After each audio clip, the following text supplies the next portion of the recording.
ইকবাতুল্লাহ, একই প্রশ্ন, ছাত্র রাজনীতি থাকলে কি হবে আর না থাকলে কি হবে?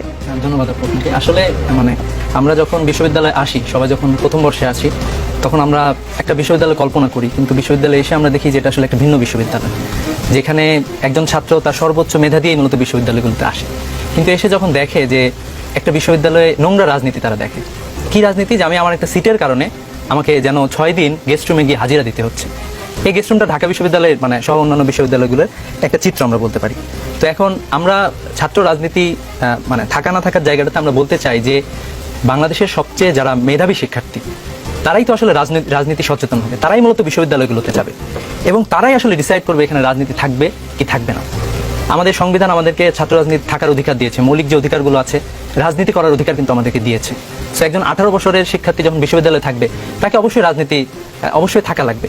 কিন্তু আমাদের কথা হলো যে আমরা কিন্তু এখানে সবাই একমত মোটামুটি। বাংলাদেশের এমন কোনো ছাত্র রাজনৈতিক দল নাই যে যারা বলতেছেন যে কি বলে আমাদের ছাত্র রাজনীতি চায় না, সবাই বলতেছেন। আমরা রিসেন্ট একটা মুভমেন্ট দেখলাম, এই মুভমেন্টটা কিন্তু আমি কাউকে আলাদা করতে পারবো না। এখানে সকল রাজনৈতিক দল গুরুত্বপূর্ণ অবদান রেখেছে, শুধুমাত্র যারা সরকারি পক্ষে ছিল তারা ছাড়া।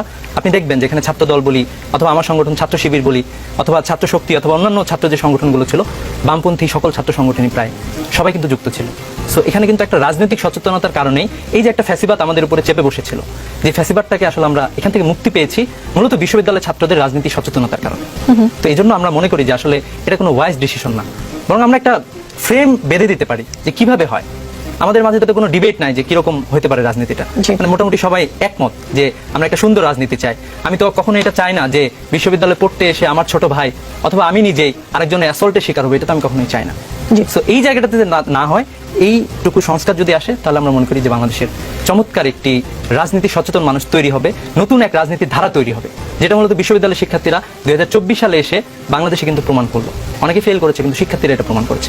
আমি মনে করি যে এটা থাকা দরকার। আপনি ছিলেন এক সময় ঢাকা ইউনিভার্সিটির শাখার সাবেক সভাপতি, আপনার পরেই কি সভাপতি হয়েছেন সাদিক কায়েম? এর মাঝখানে কেউ আছে? 2021 সালে সভাপতি ছিলাম, আর সাদিক কায়েম 2024 সালে।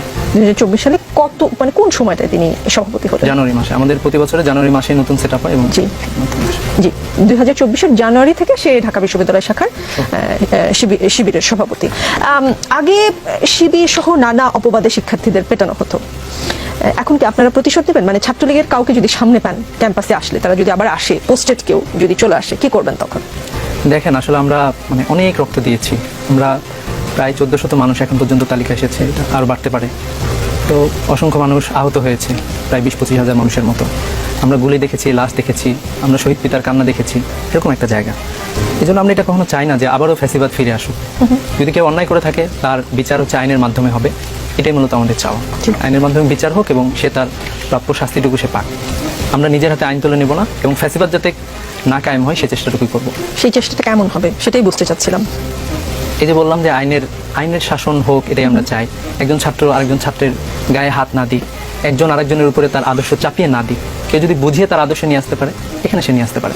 কোনো ধরনের সংঘাত সংঘর্ষ আপনারা চান না, কিন্তু একটি গণমাধ্যমে দেয়া বক্তব্যে আপনার সংগঠনের কেন্দ্রীয় সভাপতি মঞ্জুরুল ইসলাম জানিয়েছেন শিবির সহ অবস্থানের রাজনীতি চায়, তবে শিক্ষা প্রতিষ্ঠানে ছাত্রলীগের রাজনীতিতে প্রশ্নে আপনারা সম্মত নন। আমি যদি ভুল করে না থাকি, আমি যে সাক্ষাৎকারটি পড়েছি, সবার জন্য যদি অধিকার থাকে তাহলে ছাত্রলীগের জন্য থাকবে না কেন? এটা আসলে আমরা এমন একটা পরিস্থিতির মধ্যে আছি বর্তমানে বাংলাদেশে। আমরা মাত্র একটা ট্রমার মধ্যে দিয়ে এসেছি, এবং যারা 15 তারিখে আমাদের বন্ধের উপরে ক্যাম্পাসে সরাসরি আক্রমণ চালিয়েছে, এরকম একটা জায়গায় তারা। তো এই জন্য আমরা এই মুহূর্তে যেহেতু ছাত্রলীগের কেউ নাই, ক্যাম্পাসেও নাই সেরকম, তো এই মুহূর্তে আসলে তাদের রাজনীতি করার সুযোগটা আছে কিনা আমরা এটা জানি না। আসলে সাধারণ শিক্ষার্থীরা সিদ্ধান্ত নিক, তারা আসলে কাকে রাজনীতি করতে দিবে বা কাকে করতে দেবে না।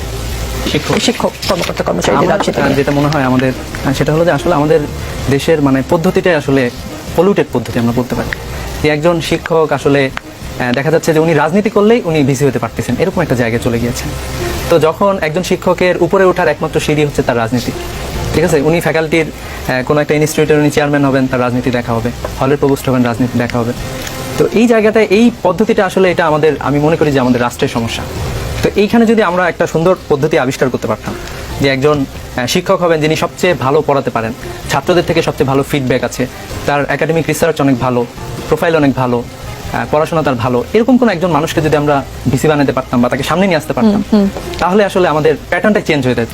তখন কেউ রাজনীতির পেছনে ছুটতো না, তখন তার পার্সোনাল এক্সেলেন্সের জায়গায় ছুটতো, ছাত্ররা শিক্ষকদের কাছে কিছু গেইন করার একটা সুযোগ পেত।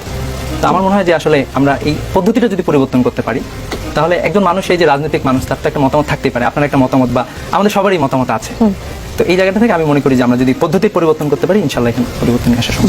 সিদ্দা, দলীয় পরিচয় গোপন করে বৈষম্য বিরোধী ছাত্র আন্দোলনে কেন্দ্রীয় সমন্বয়ক হিসেবে দায়িত্ব পালন করেছেন ইসলামী ছাত্র শিবিরের ঢাকা বিশ্ববিদ্যালয় শাখার সভাপতি সাদিক কায়েম। আজকে সোশ্যাল মিডিয়ায় এটা নিয়ে মোটামুটি আলোচনা, সমালোচনা, নানান কথাবার্তা হচ্ছে। বৈষম্য বিরোধী ছাত্র আন্দোলনের ডাকে সাধারণ মানুষ রাস্তায় নামে। তারা যদি জানতেন যে এখানে আসলে ছাত্র শিবিরের একজন ঢাকা বিশ্ববিদ্যালয় শাখার সভাপতি আছেন, অনেকেই বলছেন নেটিজেনরা যে এটা এক ধরনের তাদের সাথে বিশ্বাসঘাতকতা করা হয়েছে। এ বিষয়ে আপনার সংগঠনের বক্তব্য কি? দেখেন, আমরা তো আমাদের এক একটা দলের কালচারটা আসলে এক এক রকম।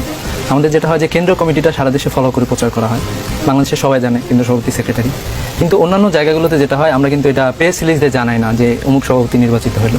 এটা আমাদের ইন্টারনাল ফোরামে আমাদের যারা সদস্য আছে, সদস্যদের সরাসরি ভোটেই মূলত সভাপতি নির্বাচিত হন।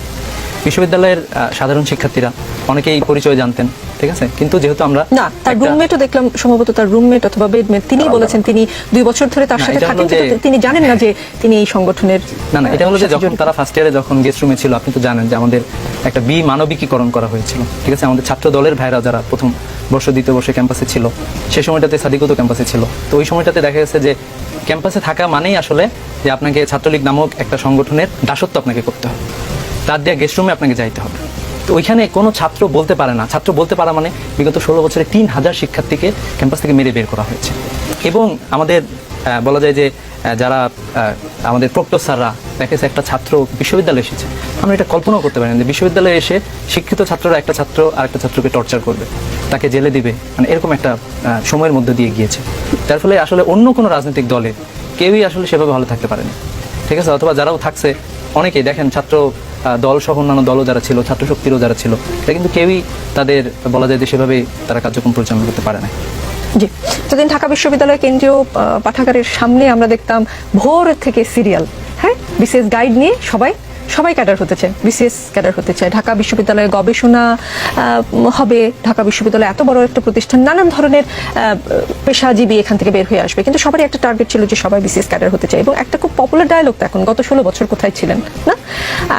আপনারা সবাই তখনই আন্দোলন শুরু করলেন যখন আসলে চাকরিতে কোটা প্রথা আবার ফিরে এলো, মানে বিসিএস ক্যাডার হবার সম্ভাবনা ঢাকা বিশ্ববিদ্যালয় বা শিক্ষার্থীদের সকল শিক্ষার্থীদের সুযোগটা কমে আসলো। এর আগে দ্রব্যমূল্য, দুর্নীতি, ব্যাংকের টাকা লুট, টাকা পাচার নিয়ে বড় বড় দলগুলো কথা বলছিল, জনগণ কথা বলছিল, তখন ছাত্র সমাজকে পাওয়া যায়নি, এই অভিযোগটা করা হয়। কিন্তু যখনই তাদের চাকরির প্রশ্ন আসলো, তখন তারা সবাই পথে নামলো। এই বিষয়ে কি দায় নেবেন অথবা নেবেন না? আচ্ছা, ঠিক আছে, আমি জাস্ট একটু আগের প্রশ্ন থেকে, সেটা হলো যে আসলে মানে সবাইকে চিনতো না। সাদিক কায়েমকে কিন্তু অন্যরা চিনতো, ক্যাম্পাসে যারা গুরুত্বপূর্ণ স্টেক যারা কাজ করেছে, হয়তো কেউ চিনতো না, ফাতেমাকে চিনতো না, কিন্তু অনেকে চিনতো। এবং তারাও হয়তো বলবে তাদের কথায়। আমরাও একই রকম, আসলে এটাতে সবার কন্ট্রিবিউশন ছিল। একবারে আমার হলো যে ওই ঠাকুরগাঁও যে একটা ছেলে রাস্তায় নেমেছিল, তারও যেরকম কন্ট্রিবিউশন ছিল, আমাদের বিশ্ববিদ্যালয়ের যেমন রক্ত ঝরিয়েছে তারও কন্ট্রিবিউশন ছিল, সবারই কন্ট্রিবিউশন ছিল।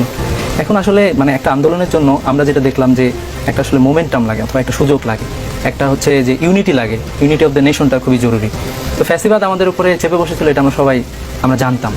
আমাদের তো অসংখ্য মানে আসলে সমস্যা ছিল। তো এই জন্য এইটা হলো যে যেহেতু ক্যাম্পাস থেকেই শুরু হয়েছে একটা, কিন্তু এরপরে কিন্তু আর এটা শুধু কোটার আন্দোলন থাকে না। এরপরে যে ছাত্রটা অংশগ্রহণ করে না, ব্যাপারটা কিন্তু এরকম না। এরপরেও ছাত্ররা অংশগ্রহণ করেছে। আমরা যখন মাঠে গিয়েছি, মানে আমাদের বেগ পেতে হয়েছে যে সন্ধ্যা হয়ে যাচ্ছে, ভাইয়া তোমরা এখন যাও, ঠিক আছে। একটা 8-এ পড়ে, 9-এ পড়ে, 10-এ পড়ে একটা শিক্ষার্থী কোথা থেকে এসেছে, কোথায় বাড়ি, মানে এরকম একটা অবস্থা। সো এটা আসলে ছাত্রদের অবদান অনেক বেশি ছিল আর কি। সবাই মূলত অংশগ্রহণ করেছে। এটা সকলের আমরা এটাকে একবারে আলাদাভাবে ছাত্ররা স্বার্থের অথবা ছাত্ররা খুব ন্যারো সেন্সে করেছে, এটা একদমই বৃহত্তর স্বার্থের আন্দোলন আপনি বলছেন।